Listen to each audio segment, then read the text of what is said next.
Marine, merci d'être venu à Lyon pour participer à ce congrès statutaire.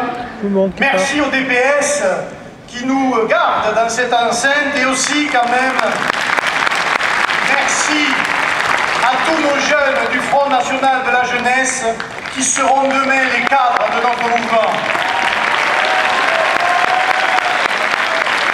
J'en profite aussi pour saluer les Français du bout du monde, présents ici, de La Réunion, de Mayotte, de Martinique, de Guyane et même de Nouvelle-Calédonie,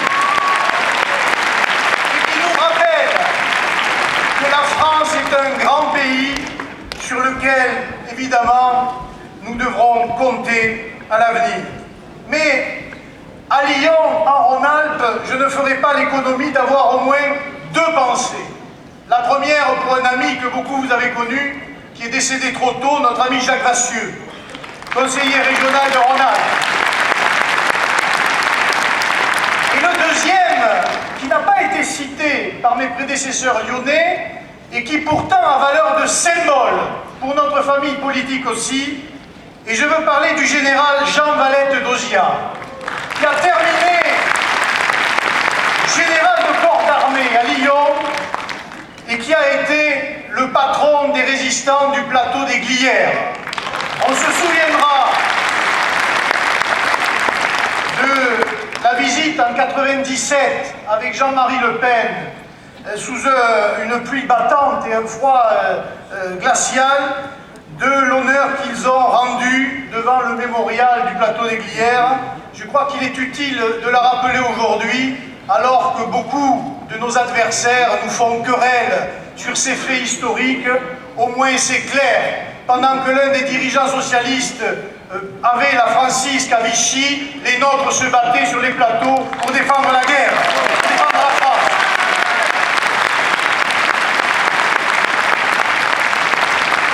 Je vais évidemment faire court, il faut que je rattrape le temps perdu. Et je vais m'astreindre à vous simplement vous commenter ce qui a été fait dans une délégation qui a été mise en place en septembre 2012 et les premières formations ont été délivrées en janvier 2013. Elles se sont concentrées sur 4 séminaires, séminaire des élections municipales, séminaire des actions de terrain, séminaire de communication et séminaire d'introduction à la science économique. Nous avons consacré 25 week-ends de formation à cela, 500 têtes de liste municipales ont été formées, 689 candidats ont subi nos formateurs et j'en profite évidemment pour leur rendre hommage parce qu'on ne les cite pas souvent alors qu'ils ont été la cheville ouvrière et les piliers de cette formation en y consacrant, rendez-vous compte, tout leur week-end de janvier 2013 à pratiquement octobre 2013, pratiquement un an consacré à la formation. Les deux principaux piliers qui sont souvent dans l'ombre et qui pourtant jouent un rôle essentiel et je voudrais leur rendre hommage, c'est l'autre vice-président qui s'appelle Jean-François Jalc et qui doit être là, tu peux te lever.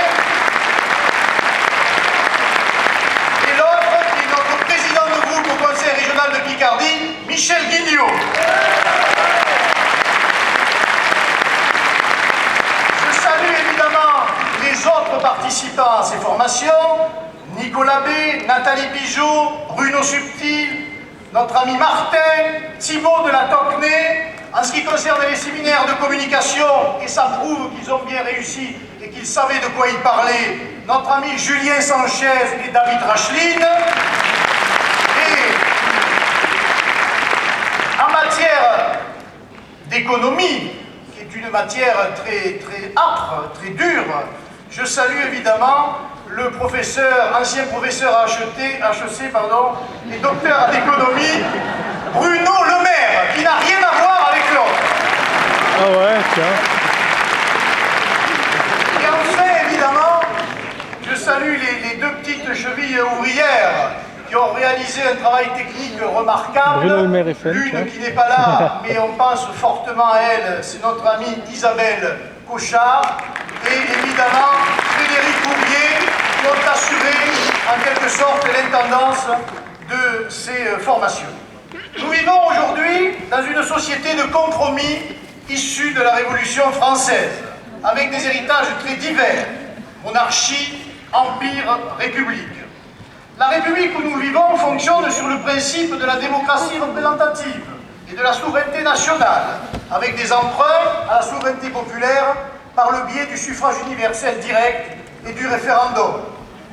La démocratie française aujourd'hui, et c'est important en cela que la formation soit à la hauteur de l'enjeu, connaît une crise profonde, liée non pas aux institutions de la République, mais à la pratique de celle-ci par des politiciens sans scrupules.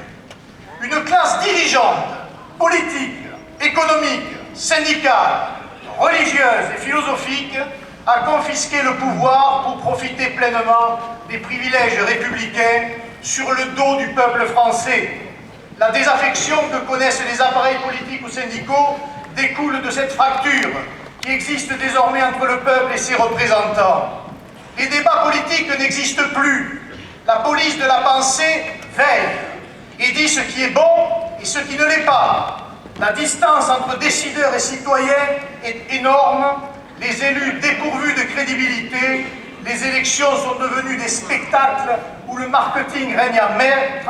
La corruption règne à tous les étages de l'État. Les groupes de pression s'organisent en privilégiant des intérêts individuels ou financiers. Même s'il est vrai qu'aujourd'hui en France, la représentation aboutit à une confiscation du pouvoir, il convient de retrouver le sens de la responsabilité de l'élu et non pas chercher par des voies détournées à imposer des solutions en manipulant le petit nombre au sein d'assemblées locales, d'associations, de comités de défense ou autres agitations pseudo-démocratiques. Les représentants ne sont plus élus. Ils se font élire. Ce n'est pas seulement une subtilité de langage. L'électeur ne choisit pas son représentant, il vote pour un candidat déjà présélectionné par d'autres. Le multipartisme qui devait faire contrepoids à ce défaut est aujourd'hui réduit à néant par un bipartisme d'État, heureusement contesté aujourd'hui par l'émergence d'une troisième force que nous incarnons.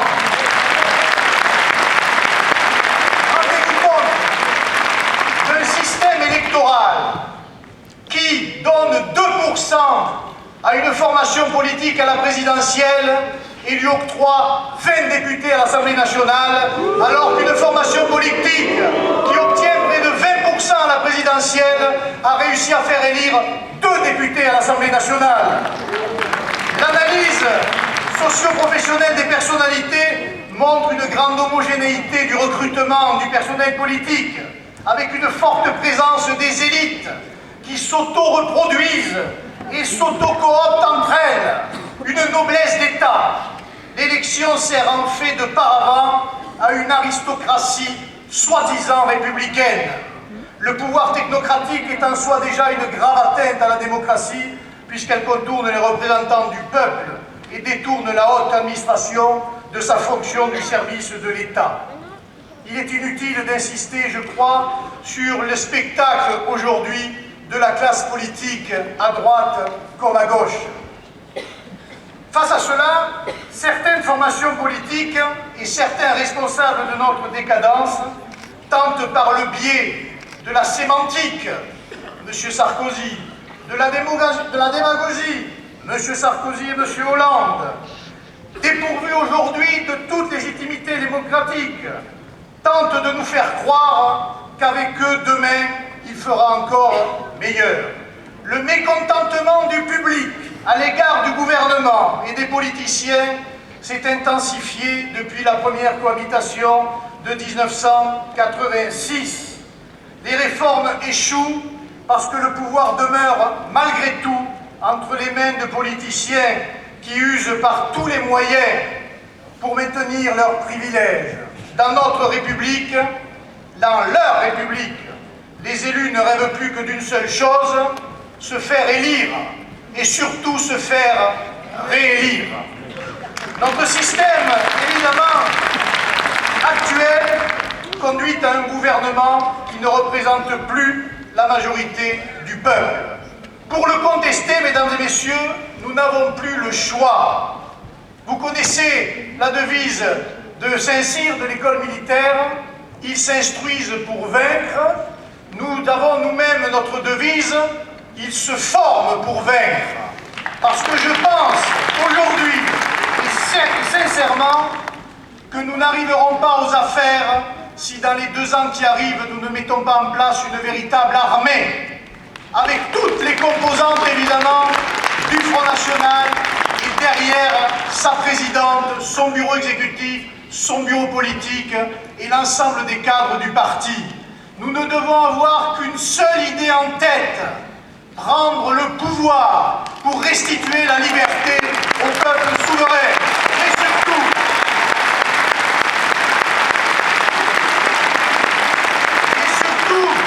et Marine en a dit 2 mots tout à l'heure, nous devons être vigilants face à un système qui, soit médiatiquement, soit dans le secret, il faut bien le dire, des petites tambouilles politiciennes, essaiera par tous les moyens de nous faire chuter. Notre responsabilité aux yeux de la France et du peuple français est immense. Et nous devons, je pense à l'ensemble de nos concitoyens, un devoir d'exemplarité. Nous devons être évidemment meilleurs que les autres. Parce que si nous arrivions aux affaires pour appliquer la même politique que nos prédécesseurs, nous serions réellement la honte de ce pays et la fin, je crois, de l'espoir que nous suscitons au sein de notre peuple. C'est pour cela, mesdames et messieurs, que dans les jours, les semaines et les mois qui viennent, la direction du Front National vous donnera l'occasion de vous former sur les idées, savoir d'où nous venons, pour savoir où nous allons. Et savoir d'où nous venons, ça nécessite aussi un effort sur nous-mêmes. Car la première formation de militant, c'est d'être discipliné et de faire confiance à la direction de son mouvement. Le premier devoir d'un militant du Front National aujourd'hui, c'est de savoir accueillir tous ceux qui le rejoignent dans ce combat. Des gens qui viennent de gauche, des gens qui viennent de droite, des gens qui ont par le passé nourri des combats différents et même quelquefois opposés. C'est l'honneur de Jean-Marie Le Pen et du Front National d'avoir accueilli en son sein des gens de France, tout simplement, qui avaient des histoires différentes, mais qui pour l'avenir ne réfléchissaient qu'à une chose, la victoire de la France. La deuxième chose, au-delà de cette formation sur les idées, sur la doctrine, c'est une formation pratique, car la politique aujourd'hui, il faut bien le dire, on peut le regretter, est une affaire de professionnels. Il faut donc aujourd'hui appréhender l'ensemble des règles, à la fois juridiques. On ne va pas à l'élection la fleur au fusil en faisant n'importe quoi. Des obligations financières et comptables. Là encore, très importante dans la bonne marche, évidemment, du Front National. Et puis, la troisième chose, le troisième pilier de cette formation, idéologique, pratique, c'est évidemment en matière de communication politique. Parce qu'évidemment, on exprime, je pense aujourd'hui, les idées, on arrive à les faire passer, parce que nous avons des outils à disposition de nos militants qui sont des outils efficaces. Je pense que tout à l'heure, évidemment, Florian vous en dira un mot, mais vu le rapport, si je puis dire, coût financier, au ratio coût financier, résultat obtenu, je pense qu'aujourd'hui, dans la classe politique, nous sommes imbattables.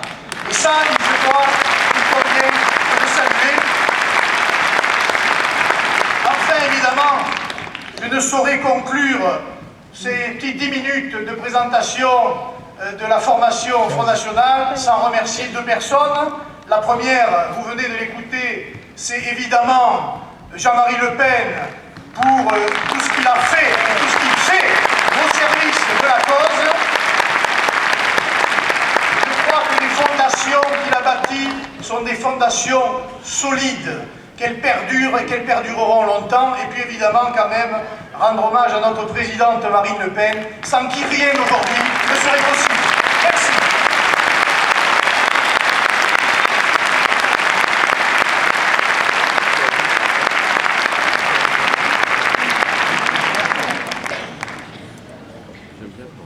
Bien, merci Louis Alliot. Vous l'aurez compris, la formation est un domaine fondamental. Merci à Louis Alliot.